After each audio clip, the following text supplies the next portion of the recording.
Olá! Este trabalho fala sobre as experiências com o ensino remoto, sob a ótica de planejamento urbano e regional, referentes ao programa de monitoria remota do curso de Arquitetura e Urbanismo do Campus 1, sob a autoria do monitor Abraão Pinto de Oliveira Nóbrega, com a orientação do professor Aloysio Braz de Mello.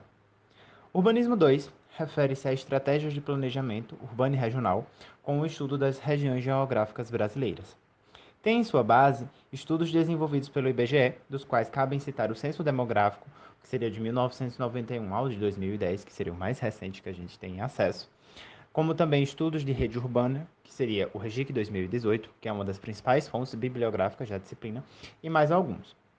E dentro da situação de pandemia, houve uma reconfiguração da disciplina, causando um maior adensamento em suas discussões, focando em questões sociodemográficas, econômicas, educacionais e de acesso à saúde. O uso do geoprocessamento é a principal ferramenta de representação gráfica para a elaboração dos mapas usados na disciplina. O Quantum GIS, ou QGIS, como é o seu nome mais conhecido, é um software de fonte aberta usado como suporte na disciplina. Então, dentro da metodologia da experiência de monitoria, houve uma divisão em duas frentes de atuação. A primeira seria o suporte na pesquisa de dados em bases confiáveis e oficiais, que seriam os materiais disponíveis por questões de análises feitas pelo governo e, além disso, também tinha a questão do próprio entendimento de conceitos, falar sobre as regiões geográficas intermediárias, imediatas e mais algumas questões que são abordadas durante a disciplina. E a segunda frente seria o suporte no próprio software, né? O suporte do uso do QGIS. E também de planilhas em formato XLS, que seriam, de certa forma, o banco de dados disponível para a produção dos mapas temáticos. Em sua rotina metodológica, foi uma estrutura organizada semanalmente. Ela era trabalhada com pequenas entregas, a serem feitas em encontros síncronos, que se alternavam com a produção assíncrona. Funcionava da seguinte forma: a gente tinha, nas segundas-feiras, uma atividade assíncrona de produção dos materiais, com o assessoramento do monitor, tá?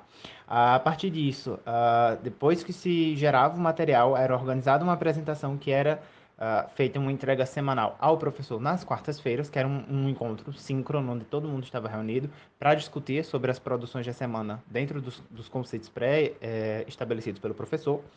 Eram feitas solicitações de modificações, né, pelo orientador, e aí voltava para o suporte da monitoria, né, com horários de assessoramento para essa pós-entrega, onde eram corrigidas as questões solicitadas, modificadas as demandas, né, eram reestruturadas as apresentações, e aí era finalizado esse material que era reenviado ao professor nas sextas-feiras. Então, dentro da organização semanal da disciplina, ela ia fluindo entre o encontro assíncrono e o síncrono, e em todos os momentos havia um suporte com a monitoria. Por fim, a dentro das conclusões, a gente tem uma questão que foi uma abordagem muito rica em respeito, né, à aproximação com a docência e também no que tange as pesquisas que são vinculadas à disciplina, que dentro da situação emergencial que a gente vive hoje, a disciplina se focou em trazer reflexões a respeito de questões como o acesso à educação superior, né, dentro de uma análise ao EAD, né, ao ensino remoto, e também o acesso à saúde pública dentro da complexidade que a gente vive dessa situação pandêmica. Então, além de trazer essa reflexão e uma possibilidade de continuidade da monitoria dentro de um aspecto de pesquisa, ela trouxe bons frutos para os discentes matriculados na disciplina, porque o software utilizado ele ainda tem pouca familiaridade com a comunidade acadêmica do curso. Então, como a monitoria tinha esse aspecto, foi vantajoso tanto para o pessoal que teve um suporte bacana dentro dessa construção, quanto para a monitoria que teve uma aproximação com a docência e com esse tripé da academia, né, de pesquisa, ensino e a monitoria. Por fim, gostaria de agradecer primeiramente à Pró-Reitoria de Graduação pela propor esse edital de monitoria remota dentro desse período que a gente tem vivido.